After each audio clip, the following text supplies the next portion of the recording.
മറ്റു വാർത്തയിലേക്ക് ചെന്നൈ ആവടിയിൽ മലയാളി കുടുംബത്തെ വെട്ടിക്കൊലപ്പെടുത്തിയ കേസിൽ രാജസ്ഥാൻ സ്വദേശിയെ പോലീസ് അറസ്റ്റ് ചെയ്തു. കേസിൽ ഇയാളെ വിശദമായി ചോദ്യം ചെയ്തു വരികയാണ്. ആവടിക്ക് സമീപത്തെ മട്ടുരമല്ലി Gandhi main road second cross സ്ട്രീറ്റിൽ നിന്ന് അനീഷ് ശിവദാസ് ചേരുന്നുണ്ട്. അനീഷ്, എന്താണ് കൊലപാതക കാരണം? മോഷണ ശ്രമമായിരുന്നു?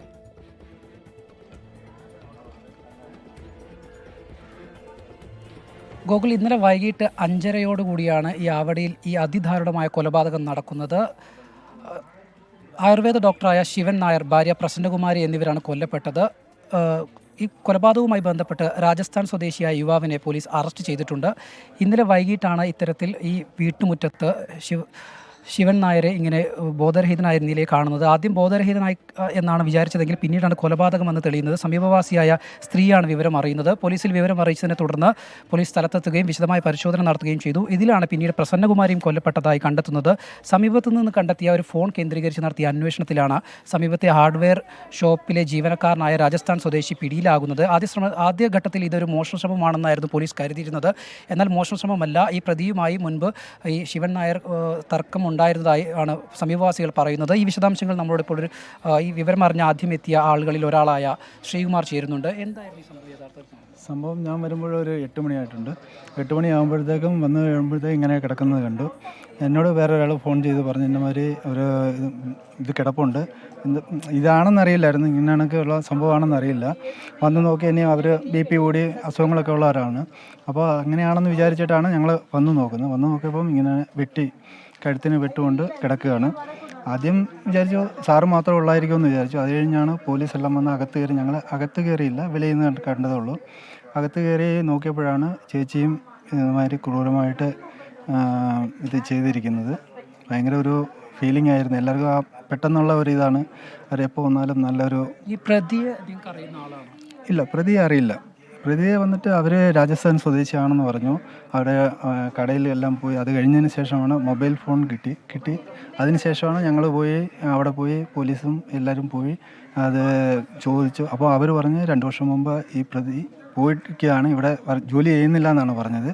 പക്ഷേ അവരുടെ ബോർഡിലും എല്ലാത്തിലും വന്നിട്ട് ഈ നമ്പർ തന്നെയാണുള്ളത്. ഈ നമ്പറാണ് നമുക്കിവിടെ സ്പോട്ടിൽ നിന്നും കിട്ടിയിരിക്കുന്നത്. ആദ്യഘട്ടത്തിൽ മോഷണശ്രമം എന്നൊരു വാർത്ത വന്നിരുന്നു. ശരിക്കും എന്തെങ്കിലും നഷ്ടപ്പെട്ടിട്ടുണ്ടോ? സ്വർണം? ഇല്ല, ഇതുവരെ അങ്ങനെ ഒരു മോഷണം ആയിട്ടൊന്നുമില്ല. ഒന്നും നഷ്ടപ്പെട്ടിട്ടില്ല. ചേച്ചിയുടെ കഴുത്തിൽ വളയുണ്ട്, എല്ലാ ആഭരണങ്ങളെല്ലാം ഉണ്ട്. അകത്ത് കയറിയിട്ടില്ല പ്രതി. ഈ നമ്മുടെ മെഡിക്കൽ സ്റ്റോറിൽ മാത്രമേ കയറിയിട്ടുള്ളൂ. അകത്തോട്ട് കയറാനുള്ള സാഹചര്യം ഉണ്ടായിട്ടില്ല. ഒന്നും നഷ്ടപ്പെട്ടിട്ടില്ല എന്നാണ് മകൻ പറഞ്ഞിരിക്കുന്നത്. പ്രതി മുൻപും ഇവരുമായി തർക്കം ഉണ്ടായിരുന്നതായിട്ടുള്ള വാർത്തകളുണ്ട്. അത് ശരിയാണ്. അത് 3-4 പ്രാവശ്യം അവർ വന്നിട്ട് ഇങ്ങനെ ചെയ്തിട്ടുണ്ട്. വന്ന് ഇതുമാതിരി മരുന്ന് എഴുതി കൊടുക്കുമ്പോഴത്തേക്ക് ഞാൻ തന്നെ എടുത്തോളാം എന്ന് പറഞ്ഞിട്ട് അവർ ഇത് ചെയ്യാറുണ്ടായിരുന്നു. കഴിഞ്ഞ മാസം ഇതുമാതിരി വന്നപ്പോഴത്തേക്കും ചേച്ചി പറഞ്ഞു, ഇന്നമാതിരി ഇന്ന ആളാണെന്ന് പറഞ്ഞപ്പോൾ പറഞ്ഞു, ശരി നീ ഗേറ്റ് പൂട്ടിയേക്ക്, നമുക്ക് ഗേറ്റിൽ നിന്ന് വെളിയിൽ നിന്ന് മരുന്ന് കൊടുത്താൽ മതി എന്ന് പറഞ്ഞാൽ അങ്ങനെ ഗേറ്റിൻ്റെ വെളിയിലാണ് മരുന്ന് കൊടുത്തത്. അങ്ങനെയാണ് ഹരി പറഞ്ഞത്. അത് ഹരിയോട് നേരത്തെ ഓൾറെഡി ഇത് പറഞ്ഞിട്ടുണ്ട്. ഇന്നമാതിരി അവർ കടയിൽ ഇതിന് പോകുമ്പോഴത്തെ ഇന്ന സ്ഥലത്ത് അവനെ കണ്ടിട്ടുണ്ട്, അവൻ അവിടെയാണ് വർക്ക് ചെയ്യുന്നതെന്ന് പറഞ്ഞിട്ടുണ്ട്. ഏതായാലും ഗോകുൽ, രാജസ്ഥാൻ സ്വദേശിയാണ് നിലവിൽ പിടിയിലായത്. ഇയാളെ വിശദമായി ചോദ്യം ചെയ്യുകയാണ്. ഈ കൊലപാതകത്തിലേക്ക് നയിച്ച കാരണങ്ങൾ അടക്കമുള്ള കാര്യങ്ങൾ ഇനി വ്യക്തത കൈവരിക്കേണ്ടതുണ്ട്. മുൻപും പ്രതി ഇവിടെ സ്ഥലത്തെത്തി ഇവരുമായി തർക്കത്തിൽ ഏർപ്പെട്ടിരുന്നതായുള്ള സൂചനകളാണ് ഇപ്പോൾ ബന്ധുക്കളും സമീപവാസികളൊക്കെ പറയുന്നത്. ഈ സ്ഥലത്താണ്, ഇവിടെ നമുക്ക് ദൃശ്യങ്ങളിൽ കാണുന്ന പോലെ ഇവിടെയായിരുന്നു രക്തത്തിൽ കുളിച്ച നിലയിൽ ശിവൻ നായരെ കണ്ടെത്തിയത്. പിന്നീടാണ് ഭാര്യയും സമാനമായ രീതിയിൽ കഴുത്തറത്ത നിലയിൽ വീടിനകത്ത് കൊല്ലപ്പെട്ട നിലയിൽ കണ്ടെത്തിയത്. ഈ പ്രതിയെ വിശദമായി ചോദ്യം ചെയ്തതിൽ ഇപ്പോൾ പോലീസ് പുരോഗമിക്കുകയാണ് ചോദ്യം ചെയ്യൽ. ഇതിൽ നിന്നും പ്രതി കൊലപാതകത്തിന് ഉപയോഗിച്ച കത്തി ഉൾപ്പെടെ ആയുധങ്ങൾ ഉൾപ്പെടെ കണ്ടെത്തേണ്ടതുണ്ട്. ഈ സമീപത്തെ കിണറ്റിൽ പോലീസ് അല്പസമയം മുൻപ് പരിശോധന നടത്തിയിരുന്നു. എന്നാൽ കൊലപാതകത്തിന് ഉപയോഗിച്ച ആയുധം കണ്ടെത്താനായിട്ടില്ല. വിശദമായ ചോദ്യം ചെയ്യലിൽ ഇതുൾപ്പെടെ കണ്ടെത്താനാകുമെന്നാണ് പോലീസ് കരുതുന്നത്. ഏതായാലും ഒരു ദാരുണമായ സംഭവം ചെന്നൈയിൽ നിന്നുണ്ടായിരിക്കുന്നു. മൃതദേഹം ഏറെക്കാലമായി ശിവൻ നായരും കുടുംബവും അവിടെയാണ് താമസം. ഇവർക്കൊപ്പം ശിവൻ നായർക്കും ഭാര്യയ്ക്കുമൊപ്പം മറ്റാരെങ്കിലും ആ വീട്ടിലുണ്ടായിരുന്നു? ഇല്ല, ശിവൻ നായരും ഭാര്യ പ്രസന്നകുമാരിയും മാത്രമാണ് വീട്ടിലുണ്ടായിരുന്നത്. ഇവർ ശിവൻ നായർ മുൻപ് സൈന്യത്തിലായിരുന്നു. വിരമിച്ച ശേഷം ആയുർവേദ ഡോക്ടറായി പ്രാക്ടീസ് ചെയ്തു വരികയായിരുന്നു. ഈ വീട്ടിനകത്ത് തന്നെയായിരുന്നു അവർ ചികിത്സ നടത്തിയിരുന്നത്.